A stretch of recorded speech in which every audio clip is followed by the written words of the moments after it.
his supplies. There wasn't one item touched freely. He'd watched enough true crime television to know that these days fingerprints weren't the issue. Skin cells could leave enough DNA to make a case against him. He didn't want to get caught. There was so much to do. So many more people that needed his attention. All ready.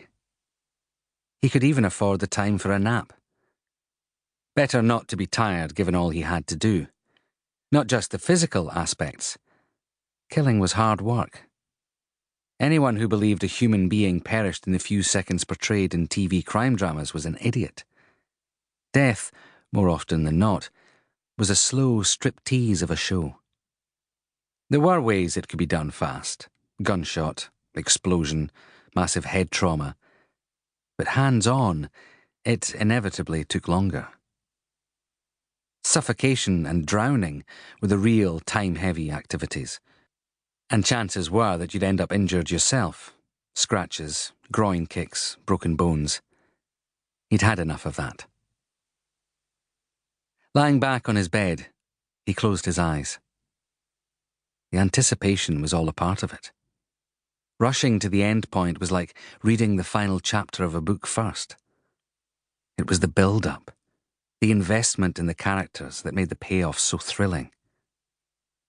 In the past, he'd struggled to find the ideal victims, and now 3 had come along at once. He laughed. It was a brutal choke of a noise that exploded in the air like a firecracker.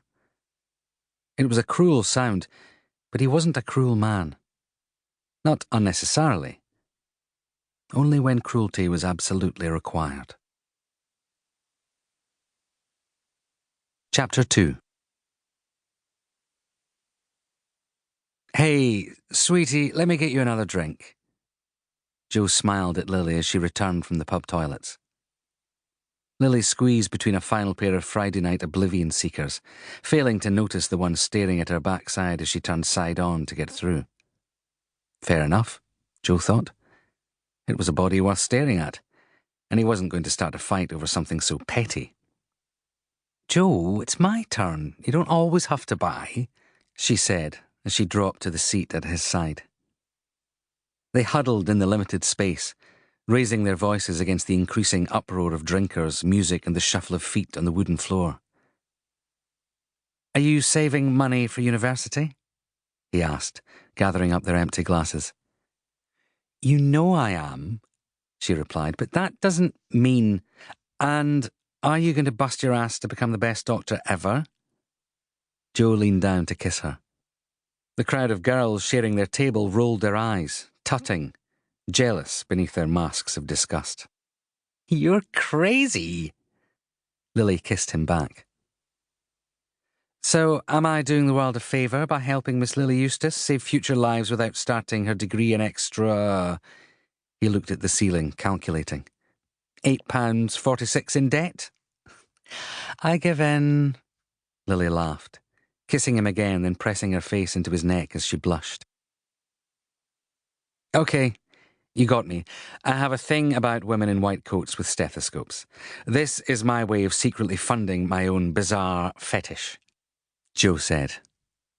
Lily mock-punched his arm as he walked away. He didn't hear the woman staring at him whistle under her breath. He didn't notice as the girl sitting next to them looked daggers at Lily. They were a couple lost in each other.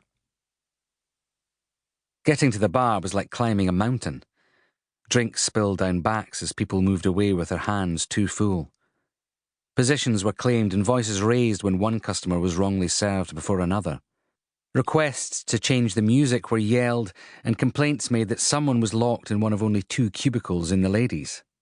A beer pump ran flat. Jo stood patiently, quick to smile, to forgive the toe treaders and elbow jabbers.